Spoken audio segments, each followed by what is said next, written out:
Hola, somos estudiantes del curso de Fundamentos de Bienestar y Salud y en este video queremos compartir una historia que nos hizo reflexionar profundamente sobre lo que significa la movilidad humana. A través del testimonio de Emily, una joven nacida en Estados Unidos que tuvo que emigrar con su familia hacia México, comprendimos que emigrar no siempre es una elección libre, sino que a veces también es una necesidad. Cuando hablamos de migración, usualmente pensamos en personas que vienen a nuestro país buscando mejores oportunidades, pero pocas veces nos detenemos a pensar en las personas que desde países considerados más desarrollados también se ven obligadas a migrar por razones económicas, sociales o familiares. La movilidad humana es un fenómeno global que atraviesa fronteras, clases sociales, culturas e ideologías. Es parte de la historia de la humanidad y sin embargo sigue siendo un tema rodeado de estigmas, prejuicios y desinformación. Este proyecto nos permitió acercarnos a una historia real, escuchar de primera mano los retos, emociones y esperanzas de alguien que dejó su país para comenzar algo nuevo. Nos ayuda a entender que emigrar implica mucho más que cruzar una frontera, es enfrentarse a nuevos sistemas, idiomas, culturas y empezar desde cero con todo lo que eso implica. Hola, buenas tardes. Hoy vamos a entrevistar a Emilia Rodríguez acerca de la migración y cómo fue este proceso para ella y su familia durante los años. ¿Cuántos años tienes y de dónde eres originalmente? Tengo 22 años y nací en San Antonio, Texas. Y me fui allá toda mi infancia hasta la adolescencia. Y aunque mi familia sí es mexicana, yo viví mucho con la cultura de Estados Unidos por mis amigos. Bueno, muchas gracias, Emilia, por compartir esto con nosotros. Uh-huh. Yo sé que es difícil a veces adaptarse a este proceso de migración. Uh-huh. Y no sé si nos podrías contar cómo fue este proceso para ti y tu familia de emigrar de Estados Unidos a México, obstáculos, lo que sea. No pasa nada. Ay, es que sí me acuerdo y me dañó las ideas. Está bien. No, sí entiendo, a veces yo sé que es difícil. Sí lo recuerdo, gracias. Recuerdo que fue un momento muy difícil para todos. Después de una crisis económica que hubo, las cosas empezaron a complicar mucho para mis papás.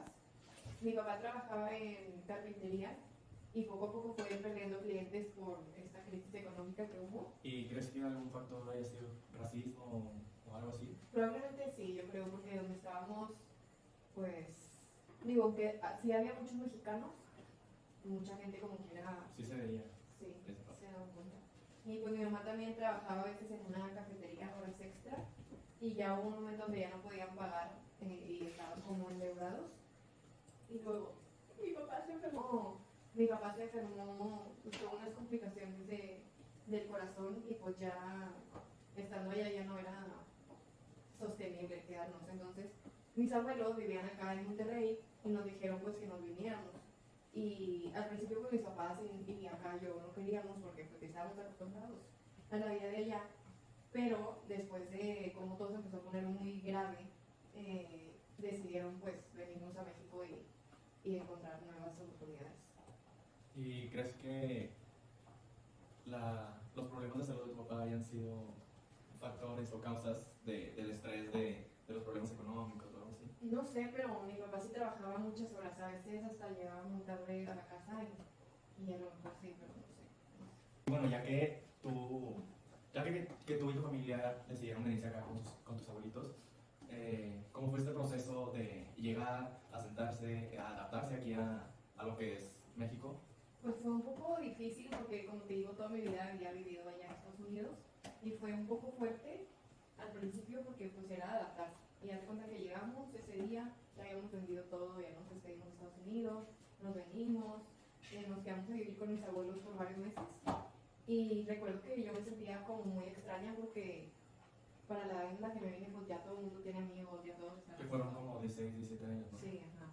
Entonces todo era nuevo para mí, hasta desde la gente, las costumbres, hasta cosas más simples como que allá son a lo mejor un poco más normales, aquí no tanto como usar el transporte público o así. Y pues aunque sí, como te digo, mi familia es mexicana y mis papás nacieron en México, yo nunca había vivido tanto tiempo acá, no me sentía, me sentía extraña, no me sentía cómoda porque sentía que no era ni de allá, ni de acá, ni de ningún lado. Como que estabas flotando entre países. Sí, como que no tenía una identidad casi. Entonces sí se sintió muy raro, pero luego ya poco a poco fui adaptándome y sintiéndome más segura con esta nueva vida. Muchas gracias por compartir esto con nosotros. Y ya que estando aquí, ¿cuáles fueron bueno, ¿cuál creerías tú que fueron tus mayores retos o obstáculos para sentirte como parte de o incluida aquí en la nación? Pues yo creo que fueron varios, empezando por pues la escuela. Yo sentía que era muy diferente el método, la manera de Estados Unidos y de acá. Entonces, luego también pues a mí de repente había cosas o palabras que decían aquí en Monterrey que yo no entendía. Y eso me daba mucha pena porque al principio que era hablar español, este tipo de frases o palabras pues son más como informales. Entonces Sí. con la gente yo no las entendía y eso sí me daba mucha pena. Y pues me daba miedo que mis compañeros me empezaron a decir, ay, ya que eres de Estados Gringa. Unidos, eres de gringa y no sabes qué rollo. Y pues entonces por eso al principio me sentía sola. Y bueno, también fue complicado hacer todos los trámites y todo, porque pues yo no soy mexicana, porque yo nací allá. Entonces, eso también hizo que se retrasara el que pudiera entrar rápido a la escuela y todo, pero después de eso, pues ya realmente todo empezó a fluir. Sí, son retos que tenían que pasar, pero todo bien. Y bueno, ¿cómo, teniendo tú estos dos lados de cuando llegaste y tu yo de ahorita, ¿cómo dirías que ha cambiado o ha mejorado o empeorado o esta situación de tú y tu familia al llegar acá? Pues ahora yo me siento como ya muchísimo más estable. Te digo que son retos que tienes que pasar y cuando pues, te alejas de algo que es familiar para ti, obviamente lo vas a resentir porque es algo nuevo, pero así como todas las cosas te puedes acoplar y todo va a tener retos, pero al final pues salen cosas muchísimo mejores, me siento más estable. Ahorita estudio psicología, doy clases también pues de inglés para apoyar los gastos que pueda haber. Y pues he conocido muy buenas amigas y amigos en la prepa y en la carrera. Entonces me siento mucho más estable. Y pues lo que agradezco también de vivir aquí es que sé de varias, bueno, que en Estados Unidos no es tanto una cultura, pues como quiera hay cosas diferentes, entonces siento que tengo una visión más amplia de las cosas y esto me ayuda mucho a entender mucho mejor a las personas, a mí y sobre todo a las personas, a tener como mucha más empatía con las personas que atraviesan este tipo de situaciones de migrar, de ir tan rápido, de no saber qué pueda pasar, de todos los retos, pero pues sí me ayuda mucho. Con todo esto que me platicas, ¿tú crees que tu vida, si no te hubieras venido a México, hubiera sido muy diferente? ¿Cuál crees que ha sido lo más valioso de haber migrado? Yo creo que sí hubiera sido muy diferente porque, bueno, si nos hubiéramos quedado allá y no hubiera pasado nada de crisis y de enfermedades, pues todo sería normal, ¿sabes? O sea, yo hubiera terminado mi escuela ya con mis amigos, probablemente hubiera buscado una universidad que me gustara en Estados Unidos y probablemente ahorita estuviera trabajando en algo de eso. Y pues lo más valioso de venirme, o sea, a pesar de que no pasó después, hubiera sido un mundo a lo mejor imaginario que no pasó. Pero lo más valioso ha sido aprender a adaptarme a los retos, a ser resiliente, aprendí a valorar muchísimo más a mi familia. Y he conocido a varias personas que han vivido varios años en otro lugar y así. Y aunque muchos que han vivido en Monterrey, por ejemplo, sí se han ido y van a regresar y se han sentido así, ¿no? Entonces, también aprendí, Como fuera el lugar. sí, como que se tienen que adaptar otra vez. Entonces, pues también entendí que todos tenemos historias y pues es algo importante de escuchar. Y bueno, muchas gracias por compartirnos toda esa historia tuya. Claro. ¿Cuál crees, o yo no, más bien qué mensaje quisieras darnos al público y a mí acerca de la movilidad? De la movilidad, o sea, algo como O sea, ya aprendiendo la movilidad, ¿no? Sí, o sea, la movilidad de cómo fue el proceso de migración de tuyo y de tu familia de Estados Unidos acá.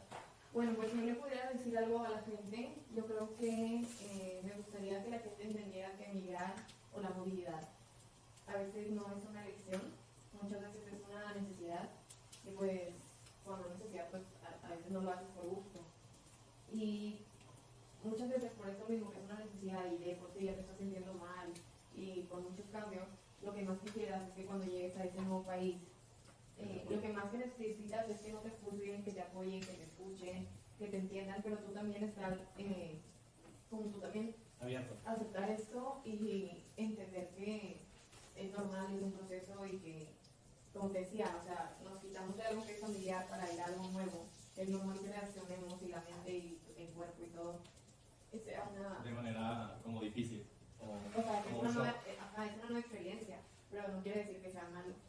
Y pues sí, creo que somos personas iguales, nada más que vivimos como un proceso de migración o de cambio de nuevas culturas. Entonces no quisiera como separarnos mucho de las otras personas, pero pues tenemos mucho que aportar, la cultura, tenemos nuevas ideas. Y yo creo que si la gente tuviera un poco más de empatía y de entendimiento y no fueran a veces un poco ignorantes con este tema, el mundo sería mucho mejor y más justo para todos. Creo que eso es lo que le podría decir a la gente. Ok. No sé. Pues muchas gracias por haber aceptado esta entrevista. De nada. Yo sé que no querías que te pusieran la cámara, no va a salir. Nada más. Gracias. Muchas gracias por compartir tu historia. Y voy a llevar este mensaje a nuestro público. Y pues, entonces, muchas gracias. Sí. ¿Qué tal? Pues después de escuchar la historia de Emily, aprendimos que la movilidad humana no es un fenómeno lejano, ni ajeno a nuestras vidas. Está presente en nuestras comunidades, familias, amistades y muchas veces pasa desapercibida. Emily nos mostró que emigrar puede ser doloroso, pero también puede ser una oportunidad de reconstrucción. También nos dimos cuenta de que los procesos migratorios no siempre se responden en una sola causa. En este caso, se combinan las crisis económicas y la falta de acceso a la salud, la pérdida de vivienda y el deseo de encontrar un entorno más estable. Todo eso hace que emigrar se vuelva la única opción posible. Nos conmovió la parte emocional del proceso de sentirse extranjera en un país donde sus raíces están, pero donde no creció, lidiar con el idioma, con los estereotipos, con el desarraigo y aún así salir adelante, adaptarse y encontrar nuevas redes de apoyo. Esta historia nos hizo cuestionar muchas cosas que damos por hecho. El privilegio de tener documentos, acceso a educación o salud, una red de apoyo estable. Nos recordó que ninguna persona debería de ser juzgada por cruzar una frontera, sino acompañada y respetada en su dignidad humana. La migración no debería de ser vista como una amenaza, sino como una expresión legítima de búsqueda de bienestar. Al día de hoy entendemos que hablar de movilidad humana es hablar de derechos de justicia social y de empatía. Escuchar estas historias nos transforma y nos compromete que como ciudadanos a ser parte de comunidades más incluyentes y conscientes.